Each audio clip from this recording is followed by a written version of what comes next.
She always stands apart from the crowd. You can know where she is. And her elegance and the way she is would always rub off on you. Who's the lady? I'll tell you in exactly 5 seconds. Hi, I'm Arthi Karthik. Welcome to you on today's episode of How's the Josh. Today I am joined by Mrs. Kavita Bhalla. As a professional, she has entered so many domains, and today she is the AVP of an image consulting company. Let's know more about Mrs. Bhalla's journey. Hi, Mrs. Bhalla. A very good morning, Arthi, and that was a lovely introduction. In fact, I must compliment you as well. We keep talking about various how army spouses and army wives, and look at you, you're doing so well yourself in your field. I'm glad to be a part of your show. Thank you for let the taking out time. conversations begin. Thank you for taking out time. My privilege entirely. So, Ms. Bhalla, शुरू से अगर शुरुआत करें, Sure. you have done your economics honors, and Correct. then you went on to do your MBA. You've always been a professional. Absolutely. So, Shadi was to a fauji was a chance or a choice? All right. I like that question because it's always been a question mark, and everybody asks me that. Started the journey of graduation. Economics was my choice, a science student. I remember when, I lost my dad when I chose economics, and the whole family was against that. Science कर लो, आप हमेशा science student रहे हो. Economics is going to be something new for you. You should not be taking up this option at all. I literally made my dad tick the subject, before I lost him, wherein I wanted to do something which was my choice and not do something which my family was insisting me to do. Economics started, then management. Well, I knew my focus, corporate. I am heading for a corporate world. And then came the entry of my husband, all right. So the families decided that we should meet up. We actually met up to say no to each other, to be very honest. I had in my mind, I said, come on, I'm just into my graduation and this is not something I want to step into. And of course, he was also not very comfortable in getting married at that point of time. So we kind of met. I was bowled by the chivalry, honest confession here. And I remember coming back and my mom asking me, so how did it go? I'm like, no, it's not workable. He's into defense, and mom, I want to make my corporate career. It just won't gel. She says, do you want it to gel, or you're just saying it for the heck of it? And then I turned around and said, I really liked him. And rest is history. We got married. We were courting for 2.5 years, and we got married. But then that was a very, very conscious change where I decided, let me finish my studies first. I knew I'm getting married to an army officer. So you've done your MBA before your Absolutely. marriage. So we were courting then. I finished my management, completed, worked for 6 months because I wanted to be very sure that I wanted to gain certain amount of experience before I took off in the army life. Then we got married. Okay. So I'm sure the journey has been pleasant. What has been the most endearing memory to you, or a very specific posting that you really enjoyed? The first posting. Why? Coming from a hardcore civilian background, my dad was an engineer in BHL, so he was in a public sector unit. All your life, all you were seeing was a different lifestyle altogether. Well, we were also in a mini cantonment all our lives, but getting married to a fauji, and then he was an aide to an army commander. And that was the time when I had to be like prim and proper, and a civilian bride has just walked in. First evening when I entered Shimla, there was a 5-course meal is what I was supposed to attend. I was jacked, and I said, all right, the last thing I want is the chicken flying over somebody else's plate. I have no shame in admitting. I actually told him, let's practice it. We were fortunate. We were close to some friends who were in the hospitality sector. I got everything in the house. Wow. I learned my bit. And I did a beautiful show on the dinner. So, without any embarrassing moments. So, I think Shimla was fantastic, my first posting, because it gave me a great insight on what the Fauj was all about. Though he kept telling me, this is not the real one, you're yet to see, you're yet to see. But that was beautiful. Another, every posting has been brilliant. But there have been multiple years of our experiences where he was posted in field. And that is when I used to park myself in Delhi because I also wanted to work. I very consciously changed my line. Mm-hmm. So from a hardcore career line, I told him once, I said, if I enter the education sector into business operations, because that was my forte, I'll be able to pick up a job wherever you go. So that's when I started my journey into Aptic. Okay. And I joined the company, worked in Shimla also, and thereafter no looking back. So the pact is very clear. Whenever we are at peace station, we are together. Whenever in field, we are working. Though I'm still working, there's a story behind that also, we talk. So how was it being a single parent at all the times when the husband was not around? Because you were also working, right? Independence to my child actually came much earlier. Primarily because I started making her independent when she was just 2 years old, 3 years old. Now that I was working then, I took a great break of about 4 years, and then we went to Tajikistan. We were posted there for 3 years. Again, brilliant memories there, and what a posting, what a country. Stepped into things where I kept making my daughter independent. I have a single child, I have a daughter, and I kept making her independent by, step by step. I took a good 4 years break, but I did work in Tajikistan also. Wow. I worked in a school, which is very unlike my stream of profession otherwise. But I taught them, I remember we just reached Tajikistan and there was some competition on, and there was a table tennis competition on. I'm a little sporty by nature, so I said, I'm also going to represent the embassy and I'm also going to be a part of it. And I just played for the heck of it. Suddenly the principal of the same international school comes to me and says, oh, we would want you to become a sports teacher. Wow. I'm taken aback because neither do I have a degree, nor a diploma, nor a certified course. I'm like, no, this is just my hobby. It's not something which I do as profession.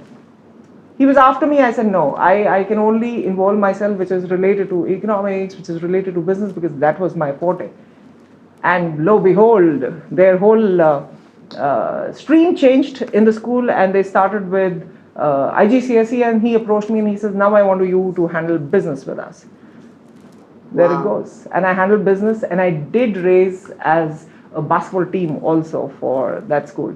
That's how, but how wonderful is that you're able to attract what you actually want to do, isn't it? Absolutely. I remember there's a movie, Shah Rukh Khan's movie, when he keeps talking about Puri Kainat. So that's a fact. Law of attraction, and when you start thinking about something, the environment works towards it.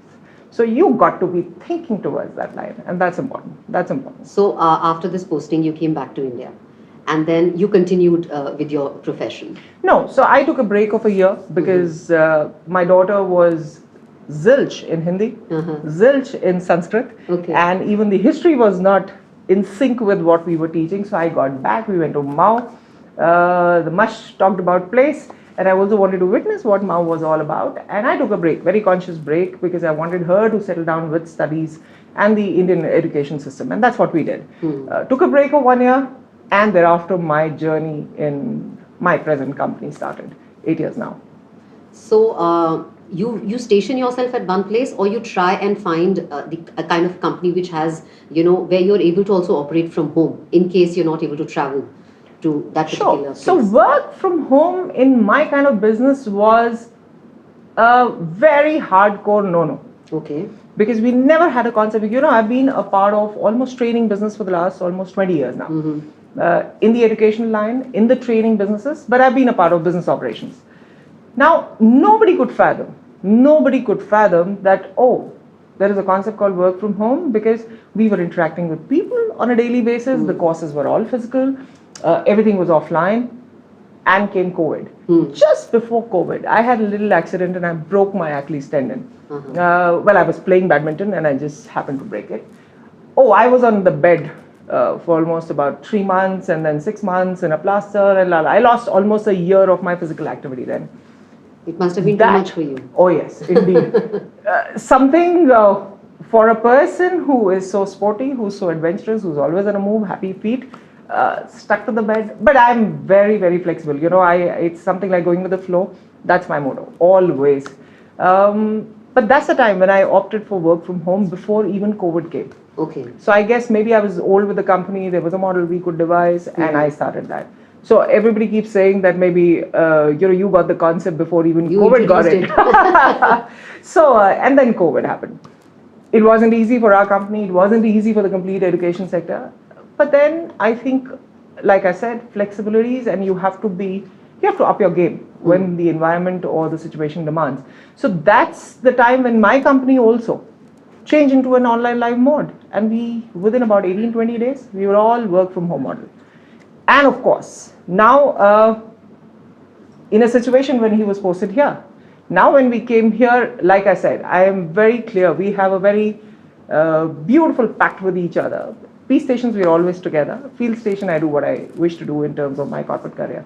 So I had to be with him, and it was a very conscious choice, but company was kind. They gave me work from home model, so I'm continuing. Okay, that's amazing. I hope it continues for you, Mrs. Absolutely, Bhalla. it does. So, Ms. Bhalla, in your present company, you joined as a regional head. Correct. And you rose to become an AVP in just 8 years. So, what does it take to be one, to climb the corporate ladder, while you have so much other stuff going on parallelly in your life, There's a huge lesson which I've learned, Arthi, I'll be very honest. You have to let go of the energy drainers out of your life. If you get your focus correct, if you're very sure that you're passionate about something, what you're doing, I'll give you an example.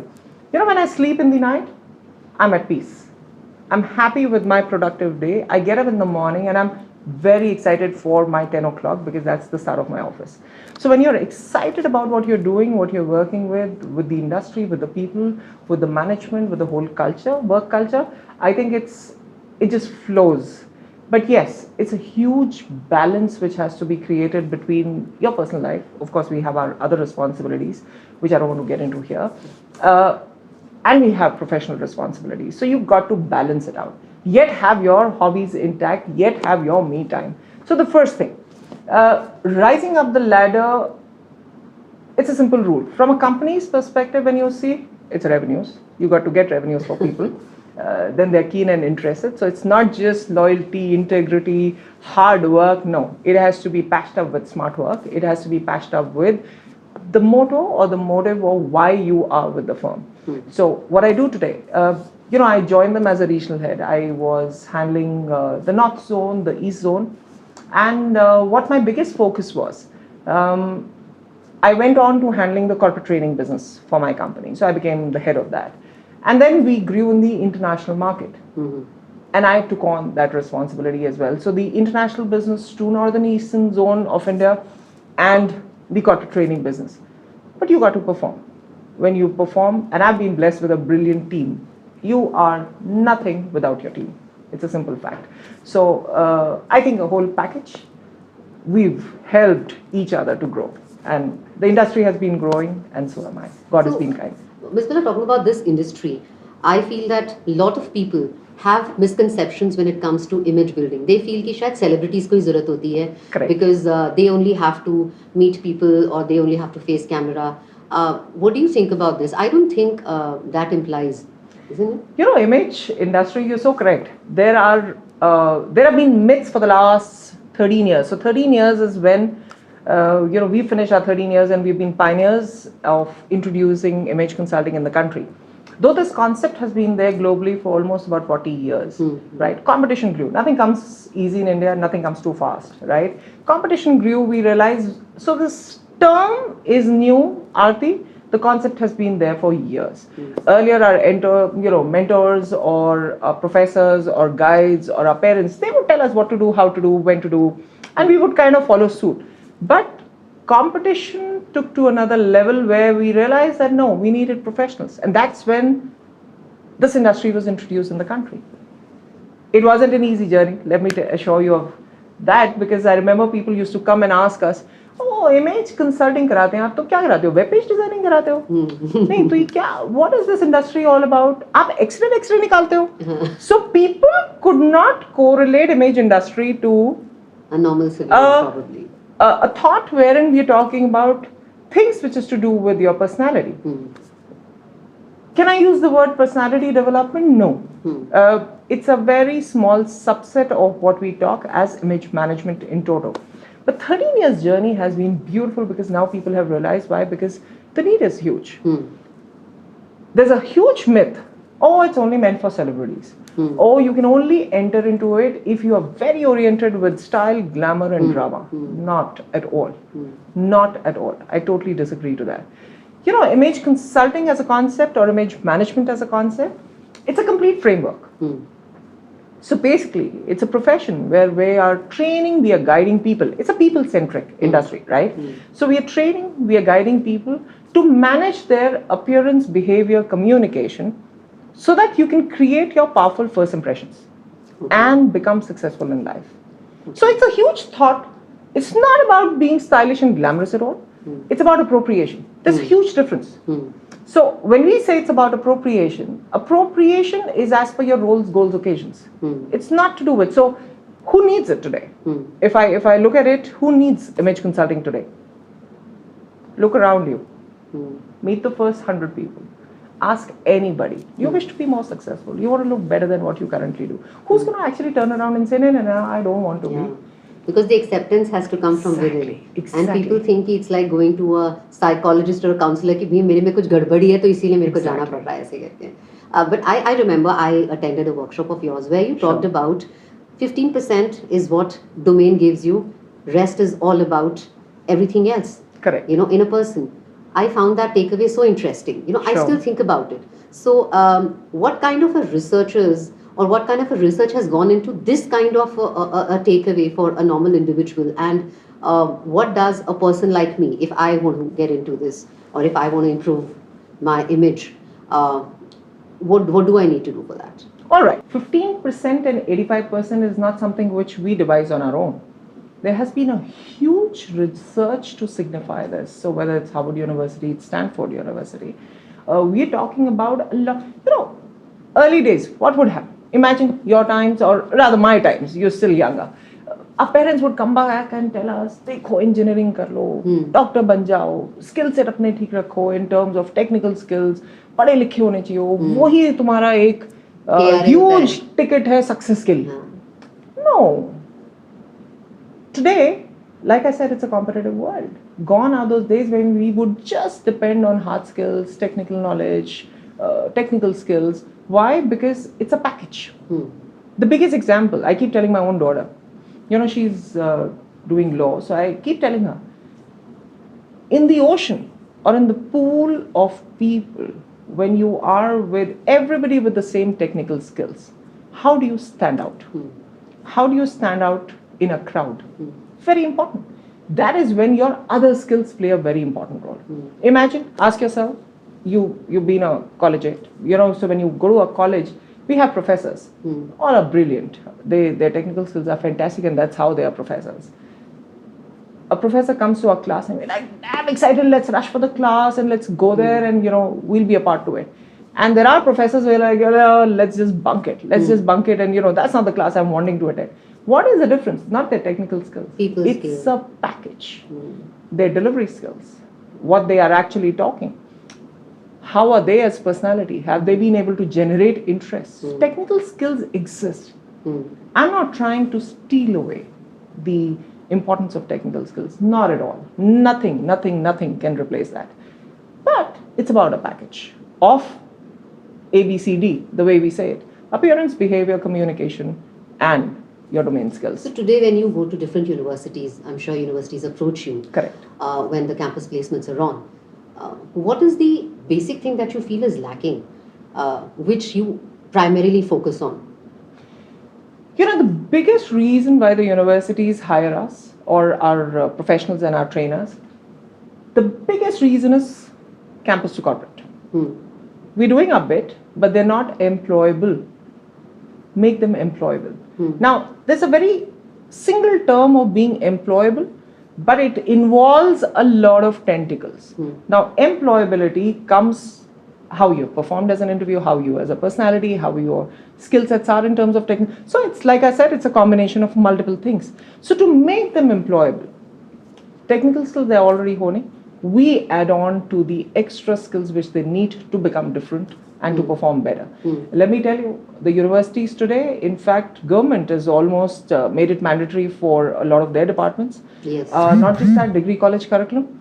They're making it Soft compulsory. skill training unke mein Very, very yes. important. You cannot survive without it. Look at all of us today. What are we doing? It's an interpersonal relationship which is happening right now. Yes. We both are coordinating. Or in our day-to-day lives, we like people who are positive, who are good, who are next to us, who are adding some. So I always say there is always an impression of increase, which one needs to do.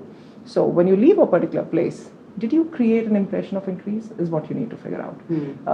So colleges, so many of them, I'm not naming them, it'll become a little bias here, but they are completely getting into campus to corporate scenarios.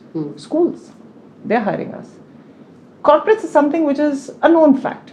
ठीक है, corporates तो hire करेंगे, in terms of from a security guard to a CEO, the trainings are that level. The depth changes, need changes, the trainers change, the complete package change, but the need is there from that level to that level. Hospitals, could you ever think of hospitals thinking of image consultants and soft skill trainers?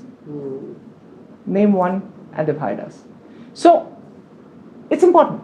It's the need of life today. It's the need of the hour because you have to be perfect in what you do. So when I say perfect, I really don't mean the dictionary word perfect. Nobody is perfect and perfection is not required. It's great to be imperfect. Basically, how much ever you can enhance your skill sets. You got to stand out. You got to stand out. You got to polish yourself correctly. You have to go with the flow. That's about it. So talking about going with the flow, I'm sure a spouse's support is indispensable when it comes to this. So correct. Your husband must have been so positive always to all your decisions. And if I may, if there's anything that you want to tell him through my show. You know what? In fact, I call him my go-to person. That's the name I've given him. Why? We're very different people.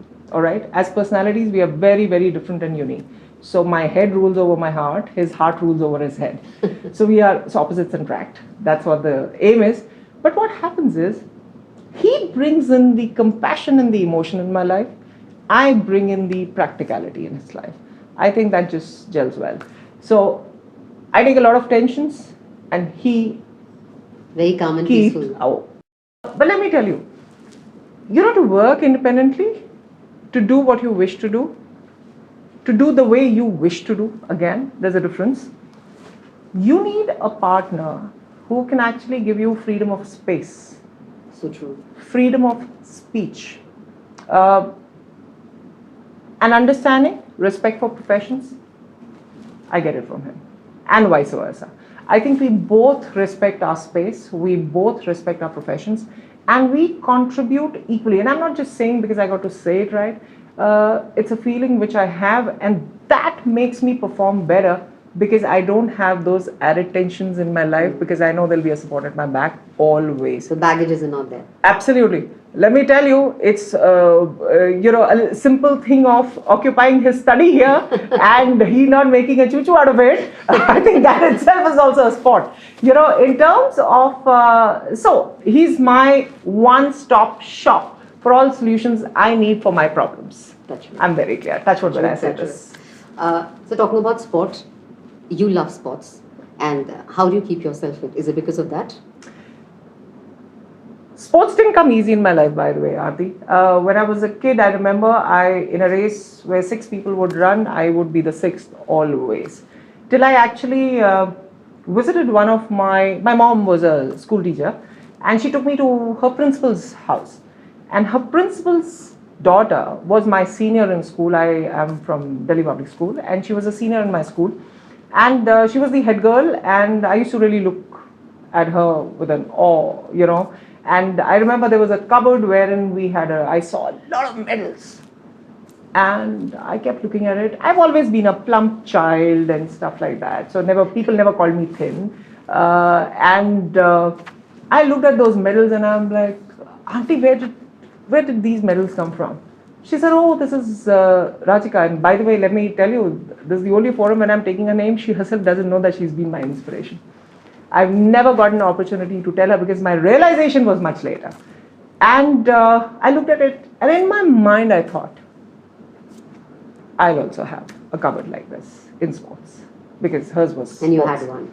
And the journey began. Oh well, but nothing comes easy. There's no magic which happens overnight. You got to push yourself harder. You got to. So sports is a way of life for me. For me, in my whole hectic, busy schedule, my me time is the sports time. Okay. That's my time. That's your passion. It's my and passion. that's something that you can't be without.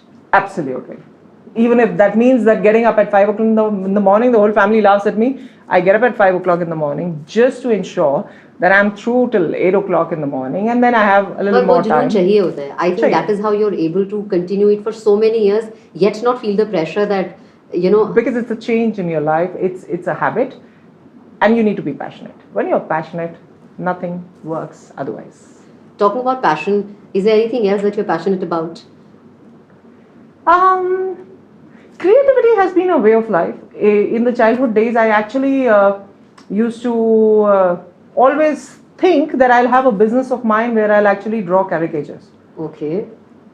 I never pursued it. Okay. Maybe I killed that passion of mine. Where I used to draw some t-shirts in school and college, all right, but I think that is something which But I didn't. think the way you've kept your house, the creativity is, No, that's kind of you. That's kind of you, Jhalakti hai. Arthi. That's kind So, of you, Arthi. It's always, it comes out somewhere. And I think it's come out this way for you. No, thank you so much. And I also Thank hope you. that you get back to your caricatures.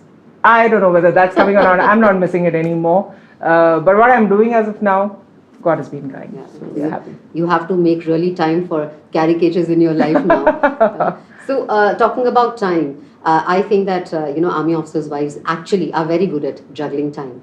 But when it comes to doing something for their own selves, I think sometimes somewhere the guilt takes over. So is there something that you also feel the same about? Guilt? Nah, never. I don't regret to any decision what I've taken. I may have had my bad decisions, good decisions, no regret. Anyway, there's no guilt because guilt from the point of view of a woman thinking for herself, not your guilt. So you see what happens is a lot of times when we interact or when I'm actually talking to a lot of people, so they restrict themselves. They're thinking too much. Why? Because they do not put themselves on a priority pedal ever. So am I saying that they should take away the priorities from others? Never. But give yourself importance too. Because you are an integral part. So when you grow, your family grows. So it's not that when you are growing or you're doing something, so does that mean that you got to be a working lady? No, I don't mean that. Being a person who's following her passion, I think it's important. It's important.